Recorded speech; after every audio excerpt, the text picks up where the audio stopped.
आज का टॉपिक है order of reaction. Order of reaction की डेफिनेशन से पहले हम इस कंसेप्ट को क्लियर करने के लिए एक एग्जांपल ले लेते हैं। एक मेरे पास जनरल इक्वेशन है जिसमें A mole of A react with B mole of B to give product. तो according to law of mass action, जो कि हमको थ्योरेटिकल वैल्यू देता है रेट ऑफ रिएक्शन की, वो क्या होगी?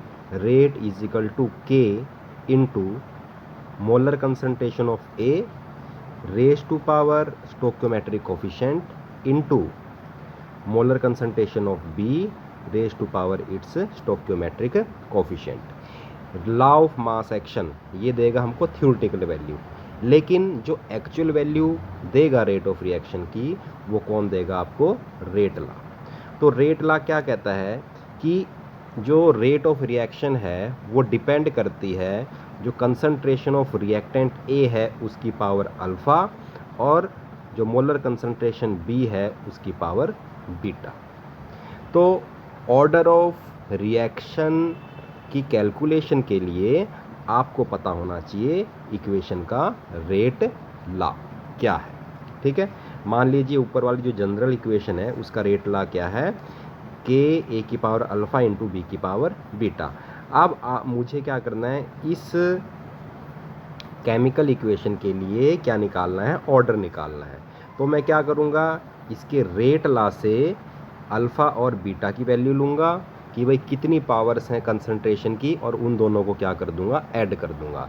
तो यहाँ पर मैंने ऑर्डर निकालने के लिए क्या कर दिया? Alpha plus beta. ठीक है, अब ये अल्फ़ा प्लस बीटा जो भी आएगा कैलकुलेट करने के बाद उसी से हमें पता चलेगा कि रिएक्शन का ऑर्डर क्या है। मान लीजिए इन दोनों का सम 1 आता है तो ऑर्डर ऑफ रिएक्शन 1 होगा। इन दोनों का सम अगर 2 आता है तो ऑर्डर ऑफ रिएक्शन कितना होगा? 2 होगा। चलिए एक एग्जांपल ले लेते हैं इसके लिए। यहाँ पर आप देखिए डिकम्पोजिशन ऑफ डाइनाइट्रोजन पेंटाऑक्साइड है। डिकम्पोज होने के बाद ये 4 मोल्स ऑफ NO2 देता है और 1 mole of O2। According to law of mass action जो थ्योरेटिकल वैल्यू जो होनी चाहिए वो क्या आती है? Rate is equal to K, आपका रेट कांस्टेंट है, N2O5 की पावर 2, जो कि हमारी बैलेंस्ड केमिकल इक्वेशन में प्रेजेंट है। लेकिन रेट लॉ क्या कहता है? रेट लॉ ये कहता है कि जो रेट ऑफ रिएक्शन है वो N2O5 की केवल एक पावर पर डिपेंड करती है, वो 2 पावर पे डिपेंड नहीं करती। तो आपने अब क्या निकालना है? रिएक्शन का ऑर्डर निकालना है। तो यहाँ पर ये देखिए कि यहाँ पर कंसंट्रेशन की पावर केवल एक ही है और वो है 1। तो यहाँ पर अल्फ़ा की वैल्यू 1 हो जाएगी, तो रिएक्शन का ऑर्डर क्या हो जाएगा? यहाँ पर 1 हो जाएगा। अभी हम कुछ और एग्जांपल्स करते हैं जिससे आपको ऑर्डर ऑफ रिएक्शन बेटर समझ में आ जाएगा।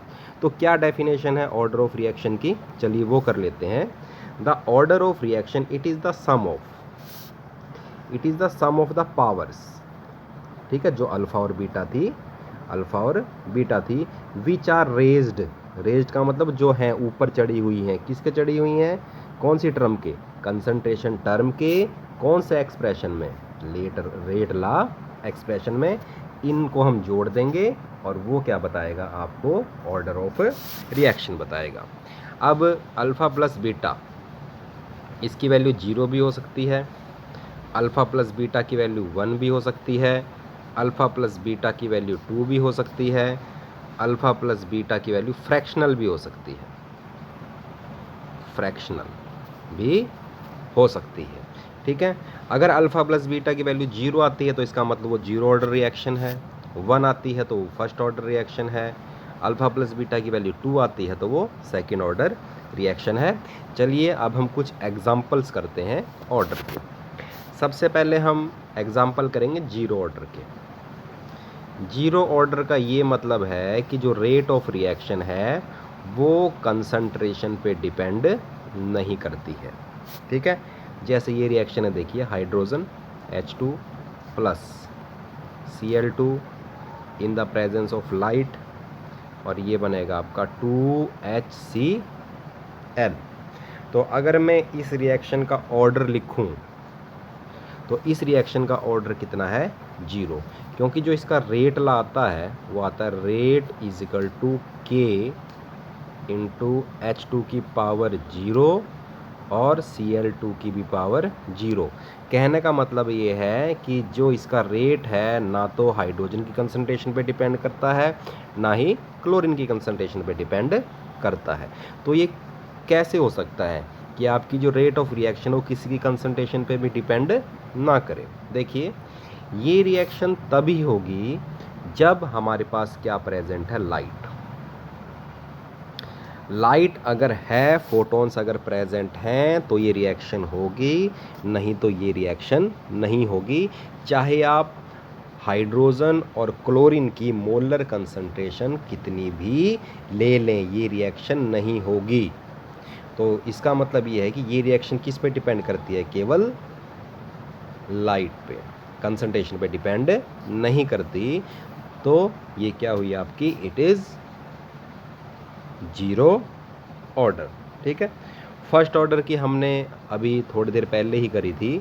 डाइनाइट्रोजन पेंटाऑक्साइड को जो डिकम्पोजिशन थी वो हमने अभी करी थी। उसी तरह से अगर आप और एग्जांपल लेना चाहो और एग्जांपल भी ले सकते हो जीरो ऑर्डर के, जैसे 2HI है, हाइड्रोजन आयोडाइड,